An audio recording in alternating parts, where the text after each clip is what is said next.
Welcome to Comfort TV, the channel news, bringing you verified and balanced news from Nigeria and around the world. My name is Faith Kevin. Thanks for joining us again. In the headlines, PDP suspends secretary over alleged anti-party activities. NACON hails President Tinubu, Vice President Shetima's directive to cut fares for 2026 Hajj. Church of Nigeria rejects appointment of Sarah Mullaly as Archbishop of Canterbury. Mark Arebishola other ADC leaders in closed-door meeting. 10 billion naira gratuity backlog payment of local government retirees has commenced in Ebonyi State. Custom fixes October 9 for junior cadre recruitment exam. And Speaker Abbas swears in new House members. On business, Nigeria's share sector rebounds as local processing spurs revenue growth. Lagos Rivers FCT lead Nigeria's 3.63 trillion naira IGR in 2024. On the foreign scene, President Trump deploys National Guard to Chicago as George blocks plan to send troops to Portland. British Airways plane from Heathrow makes emergency landing after passenger dies on board. On sports, Nigeria-South Africa 7 Super Eagles stranded over visas into South Africa, with Nigeria's #1 football administrator bags FIFA appointment. Now the news. The People's Democratic Party (PDP) in Kaduna State has suspended its state secretary Saidu Adamu over alleged gross misconduct and anti-party activities. This was contained in a statement by the state publicity secretary of the party, Maria Dogo, on Monday in Kaduna. According to the statement, the state working committee of the party took the decision and it was ratified by the State Executive Committee during a meeting held at the party secretariat in Kaduna State. The statement said that the action aligns with the provisions of Article 58, Section 1, Subsection H, and 57, Subsection 3 of the PDP Constitution 2017 as amended. It added that Adamu's suspension, which takes immediate effect, would last for 1 month pending the outcome on investigations and subsequent decisions of the party. The PDP also barred him from participating in any party activity at all levels during the suspension.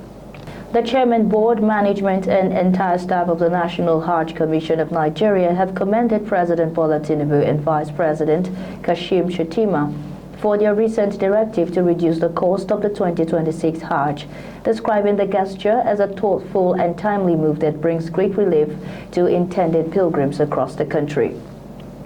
The commendation is contained in a statement by the Deputy Director, Information and Publication, NACON, Fatima Sanda Usara, a copy which was made available to newsmen on Tuesday. The Commission regards this as a thoughtful and timely move that brings great relief to intending pilgrims across the country. The President's instruction to review Hajj fares downward shows that the government listens and responds to the people's concern. NACON equally hails the government's call on pilgrims and state Muslim pilgrims welfare boards to take advantage of the current appreciation of the naira by making early remittances. Acting promptly, as mentioned by the Deputy Chief of Staff Alhaji Ibrahim Hadeja after the meeting at the Villa, helped Nigeria lock in benefits of the stronger currency. Even recommendation for early remittances show a deep understanding of both NACON's operational challenges and the economic realities of pilgrims. According to the statement, the directive reinforces President Tinubu's steady support for improving Hajj management in Nigeria through interventions that make the exercise more affordable, transparent, and well coordinated. It said NACON will work closely with all stakeholders to ensure the full implementation of the directive and to deliver a smooth and rewarding 2026 Hajj for Nigerian pilgrims. Recall that the federal government had on Monday directed the National Hajj Commission of Nigeria to immediately reduce the cost of the 2026 Hajj fares it has recently announced. The commission had announced over 8.2 million naira as the final fares for the 2026 Hajj. The Anglican Church Communion in Nigeria has rejected and condemned the appointment of Bishop Sarah Mullaly as the new Archbishop of Canterbury and head of the church worldwide. In a statement on Monday, the Primate of the Church of Nigeria, Henry Ndukuba, described Mrs. Mullaly's election and appointment as a double jeopardy, adding that her election is a further confirmation that the global Anglican board could no longer accept the leadership of the Church of England and that of the Archbishop of Canterbury. Citing Ms. Mullaly's support for same-sex marriage, Mr. Ndukuba said more disturbing is that Bishop Sarah Mullaly is a strong supporter of same-sex marriage, as evidenced in her speech in 2023 after a vote to approve the blessings of homosexuals, when she described the result as a moment of hope for the church. Mr. Ndukuba called on Anglicans across the globe to reject and oppose Mrs. Mullaly's leadership of the church. He said he encouraged all faithful brothers and sisters who have consistently rejected the aberration called same-sex marriage and other ungodly teachings by contending for the faith that was once delivered to the saints, citing Jude 1:3. On Friday, the Church of England had announced that Mrs. Mullaly will be the 106th Archbishop of Canterbury, the first female Archbishop of Canterbury to lead the Anglican Communion worldwide.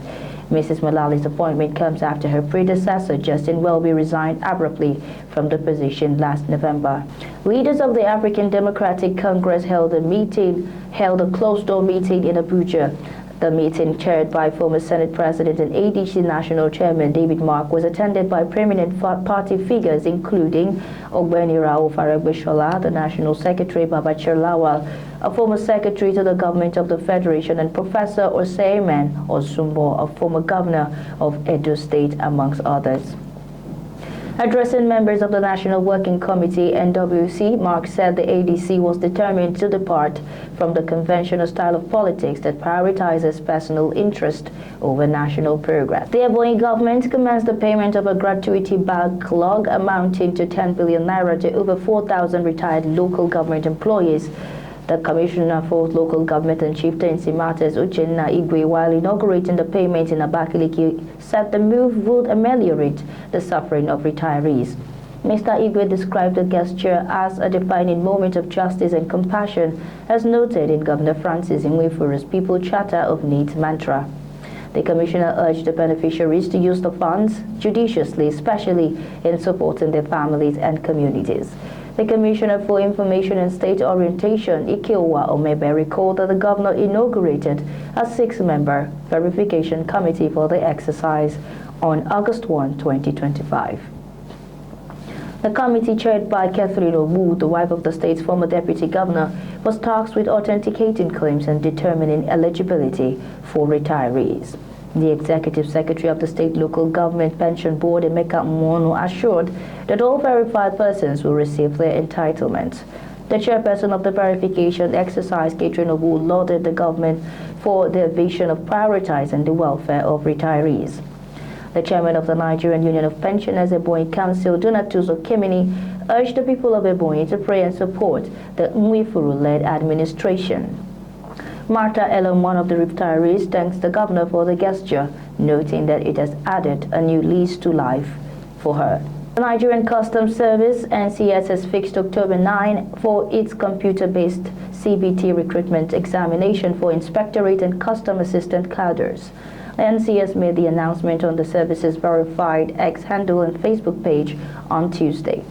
According to reports, a mandatory pre-test was held for the junior cadre candidates on October 4 to enable them familiarize themselves with the application. NCS had announced that the second stage of its recruitment exercise will be conducted through an online CBT, reflecting the service's commitment to transparency, accessibility, and fairness in the selection process. According to the publication, the main online recruitment examination for all the shortlisted inspectorate and custom assistant cadre applicants will be on Thursday in batches. Candidates have been grouped into 3 batches, A, B, and C, and are to log in with their NIN. The NCS advised candidates against the use of calculators, mobile phones, or any device during the examination. NCS emphasized that applicants must also avoid multiple logins or switching browser windows, as these actions could affect their participation in the exercise. The service stressed that only inspectorate and custom assistant cadre applicants were to participate in this stage of the examination and not the superintendent cadre. According to reports, candidates shortlisted for the CBT can take the test at any location of their choice, provided there is reliable internet access. NC has, however, warned that the exercise must be conducted using a laptop or desktop computer equipped with a webcam and a full-screen display, as the application is not mobile phone enabled. The Speaker of the House of Representatives on Tuesday swore in 3 members following their victory in the August 16, 2025 by-elections. The 3 new lawmakers are among the 5 elected to fill the vacant seats following the death of 4 members and the choice of Dennis Idahosa as the running mate of Senator Monday Okpebholo in the 2024 Edo governorship. Recall that the Green Chamber lost 4 members due to illness in 2024, including Ekene Adams Kaduna, Isadogonyaru Jigawa, and Olaide Akinremi Oyo in 2024, while Oriyomi Onanuga died in 2025. In August, the Independent National Electoral Commission conducted by-elections in the respective states to fill the vacant seats. While the All Progressives Congress won 4 out of the 5 vacant seats, the People Democratic Party won 1 seat. Those sworn in on Tuesday are Omosede Igbenedion, Ovia South, Obio West, Obio Northeast Federal Constituency, Edo State, Joseph Bagudu, Chicken Kajuru Federal Constituency, Kaduna State, and Mukhtar Rabiu of Garki Babura Federal Constituency, Jigawa State. No reason was given for the absence of Alegbeji Ayola, who won the Shagamu Ikene Remo North Federal Constituency, Ogun State seat, and Oyekunle Sunday, who won the Ibadan North seat. Of the 5, Mr. Sunday is the only lawmaker produced by the PDP. Comfort TV, the channel's news, returns shortly with business, foreign, and sports news. Many thanks for staying tuned. This is Comfort TV, the channel's news. On business news, market data has revealed that share nut prices in Nigeria is stabilizing after a brief dip following the federal government's ban on raw exports. Prices, which fell sharply in the days immediately after the announcement, have steadily rebounded as domestic processors step in to absorb supply. Today, average prices are approaching pre-ban levels, signaling growing confidence in the policy. Market data showed that share nut prices in Nigeria are stabilizing. Before the policy was announced, prices averaged around 850 naira per kilogram. In the days immediately following the announcement, prices fell sharply to about 570 naira per kilogram as traders and middlemen adjusted to the new market realities.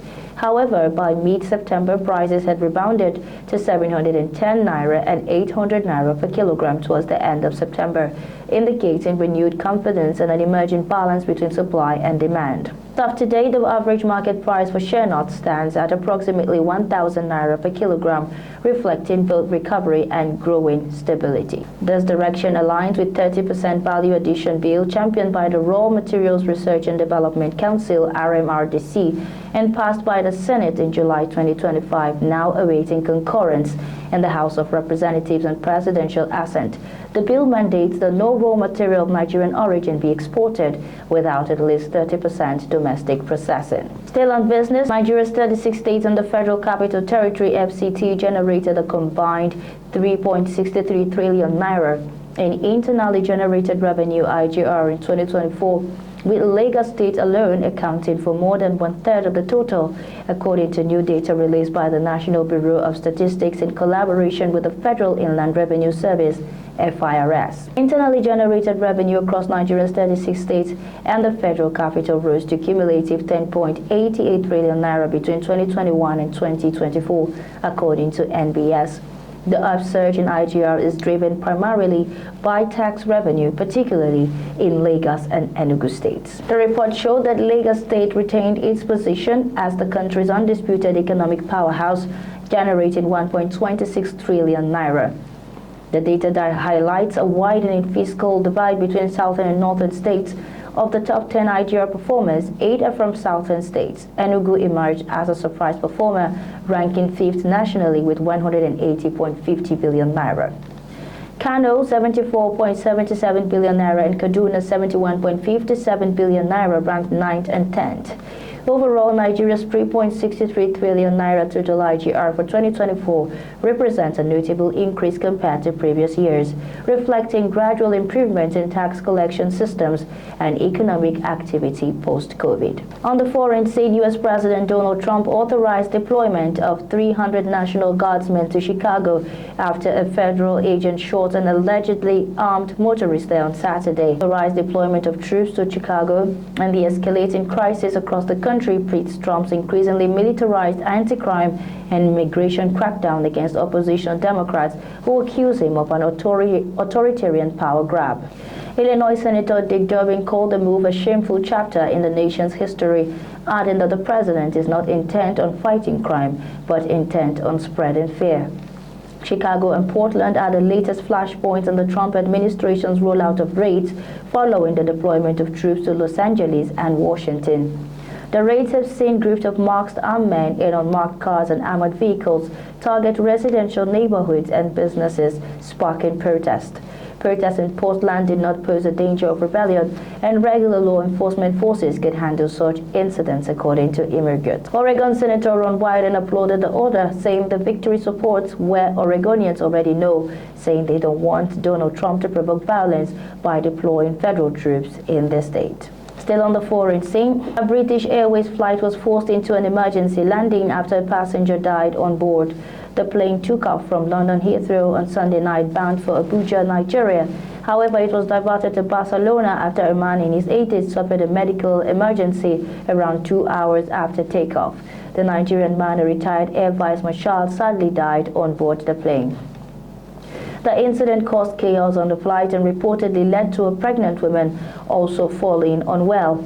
Further information was not provided on her condition. A new flight was scheduled for the remaining passengers, which arrived in Nigeria on Monday evening, and the airline has issued an apology. The deceased man was reported to have been visiting the UK for cancer treatment before returning home on the flight. On sports, handlers of the Super Eagles have the additional headaches of likely missing some of the invited 23 players for the 2026 World Cup qualifiers against Lesotho. The affected players may not be able to secure visas into South Africa. Lesotho play their home games in South Africa since the beginning of the qualifying series, and they have chosen to play Nigeria at the Peter Mokaba Stadium in Polokwane on Friday. According to Score Nigeria, there are major organizational hiccups as it concerns entry visas to South Africa. At least 7 players cannot be in that country before Wednesday because of this. The investigation shows that while the bulk of the squad from last month's qualifiers were granted 3 months multiple entry visas, the new invitees, due to injuries, late withdrawals and recalls, are now those not so lucky.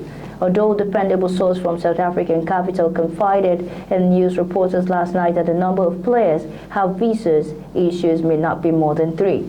Meanwhile, Super Eagle camp opened at the Ranch Hotel in Polokwane yesterday with only the coaches and backroom staff. Early birds were expected to trickle into the facility late yesterday via Johannesburg, and training is expected to begin with those who arrived as scheduled. Still on sports, leading its list is Nigeria's Football Federation NFF President Ibrahim Musa Gusau, who joins the FIFA Men's Club Competitions Committee. The FIFA Men's Club Competition Committee is the body responsible for shaping the structure and governance of global club tournaments, including the revamped FIFA World Cup. Gusau, who became NFF president in October 2022 after succeeding Amadou Pinnick, brings years of grassroots and continental experience, having served as Zamfara FA chairman and CAF committee member. His appointment reveals his growing influence in international football policy making. Joining Gusau are 3 prominent Nigerians: Aisha Falode, who takes up a seat on the FIFA Media and Communication Committee; Abdul Hakim Mustafa San, appointed to the Anti-Racism and Anti-Discrimination Committee; and Amadou Pinnick, reappointed as Deputy Chair of the FIFA Men's National Teams Competition Committee. And that's our news bulletin for the evening. But before we go, a recap of our top stories. PDP suspends secretary over alleged anti-party activities. NACON hails President Tinubu Vice President Shutima's directive to court fares for 2026 Hajj. Church of Nigeria rejects appointment of Sarah Mullaly as Archbishop of Canterbury.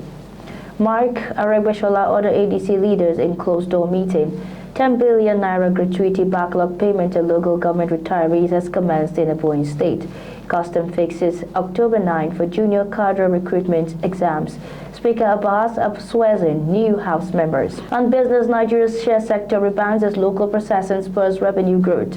Lagos Rivers FCT leads Nigeria's 3.63 trillion naira IGR in 2024. On the foreign scene, President Trump deploys National Guards to Chicago as judge blocks plan to send troops to Portland. On sports, 7 Super Eagles stranded over visa into South Africa. Thanks for watching. For breaking news, exclusive interviews and more, follow us online at ComfortTV.channel on all platforms. Remember to like and share our video, subscribe to our channel and click on the notification bell so you don't miss out on any updates. I am Faith Kevin. Until next time, stay informed, stay connected.